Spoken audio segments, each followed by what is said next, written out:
നമ്മുടെ സഹോദരങ്ങളിൽ പലരും ഇന്ന് വിഷു ആഘോഷിക്കുകയാണ്, സന്തോഷിക്കുകയാണ്. നമ്മളിവിടെ ഏഞ്ചൽസ് വാലിയിലും വിഷുവിൻ്റെ ആഘോഷവും സന്തോഷവും ഒക്കെ ഉണ്ട്. പക്ഷേ അപ്പോഴൊക്കെ നമ്മളെ പ്രയാസപ്പെടുത്തുന്നത് ഈ അമ്മയുടെ അവസ്ഥയാണ്. എൻ്റെ പ്രിയപ്പെട്ട സഹോദരങ്ങൾ, എല്ലാ മതത്തിലുമുള്ളവർ, നമ്മുടെ മാതാപിതാക്കളെ എവിടെങ്കിലും കളയുന്നതിനെ നിങ്ങൾ വളരെ ഗൗരവത്തിലെടുക്കണം. ഈ അമ്മയെ നിങ്ങൾ നോക്കൂ, സ്വന്തം മകൻ ലഹരി ഉപയോഗിച്ച്, കഞ്ചാവ് ഉപയോഗിച്ച്, കള്ളുപയോഗിച്ച് അവൻ്റെ ബോധം നഷ്ടപ്പെടുവോളം അത് ഉപയോഗിച്ചതിന് ശേഷം അവൻ്റെ മുഴുവൻ ഫ്രസ്ട്രേഷനും തീർത്തത് ഈ അമ്മയുടെ മേലാണ്. ഈ അമ്മയെ അവിടെയുള്ള പഞ്ചായത്തിലെ മെമ്പറും നാട്ടുകാരും പോലീസും ഒക്കെ ചേർന്ന് ഏഞ്ചൽസ് വാലിയിലേക്ക് കൊണ്ടുവന്നതാണ്. നോക്കൂ നിങ്ങൾ, നമ്മുടെ സമ്പത്ത് എന്തിനു വേണ്ടിയാണ് നമ്മൾ ഉപയോഗിക്കുന്നത്? നമ്മുടെ മക്കളും നമ്മുടെ കുടുംബമൊക്കെ എന്തിനു വേണ്ടിയാണ് ജീവിക്കുന്നത്?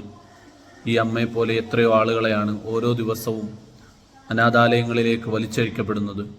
ലഹരി ഉപയോഗിക്കുന്നവർ മാത്രമല്ല, ലഹരിയുമായി ബന്ധപ്പെടുന്ന എല്ലാവരും ഇത്തരത്തിൽ ഒരുപാട് ദുരന്തങ്ങളിലൂടെയാണ് കടന്നു പോകുന്നത്.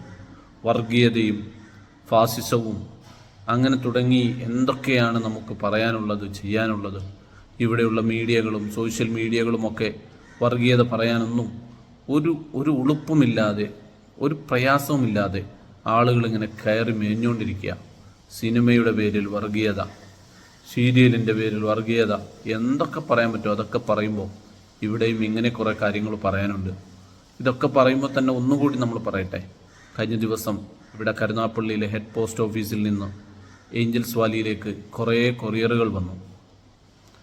അതിൽ എല്ലാ പോസ്റ്റ് കവറിലും 101 രൂപ വീതം ഏഞ്ചൽസ് വാലിയിലെ ഓരോ അംഗങ്ങളുടെ പേരും അതിലെഴുതിയിട്ടുണ്ട്.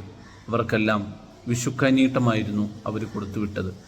ഇങ്ങനെയുള്ള നന്മകളും നമുക്കിടയിൽ ധാരാളമായി നടക്കുന്നുണ്ട്. അങ്ങനെയുള്ള നന്മകളും സ്നേഹങ്ങളും ഒക്കെ തന്നെയാണ് നമ്മുടെ നാട്ടിലെ, നമ്മുടെ സമൂഹത്തിലെ ഓരോ പ്രവർത്തനങ്ങളെയും ഇല്ലാതെയാക്കുന്നത്. ആരോരുമില്ലാത്ത ഈ മാതാപിതാക്കളെ നമ്മൾ ഏറ്റെടുക്കുമ്പോൾ അവർക്ക് വേണ്ട സൗകര്യങ്ങൾ ചെയ്യുന്നത് ഈ നാട്ടിലെ ഓരോ മനുഷ്യരുമാണ്. അവരിന്ന് വിഷു കൈനീട്ടവുമായി വന്നു, പോസ്റ്റ് ഓഫീസിൽ നിന്ന് വന്നു. അവരോരോരുത്തരും മനുഷ്യരെ കാണാൻ വേണ്ടിയാണ് വന്നത്. ആരോരുമില്ല എന്ന് പറയുന്നവർക്ക് എല്ലാവരും ആകാൻ വേണ്ടിയാണ് വന്നത്. ഈ വിഷുവിൻ്റെയും അതുപോലെ നമ്മുടെ എല്ലാ സന്തോഷത്തിൻ്റെയും സങ്കടത്തിൻ്റെയും സമയങ്ങളിൽ നമ്മുടെ മക്കളെയും നമ്മുടെ കുടുംബത്തെയും വീണ്ടും വീണ്ടും ഓർമ്മിപ്പിച്ചുകൊണ്ടേയിരിക്കണം.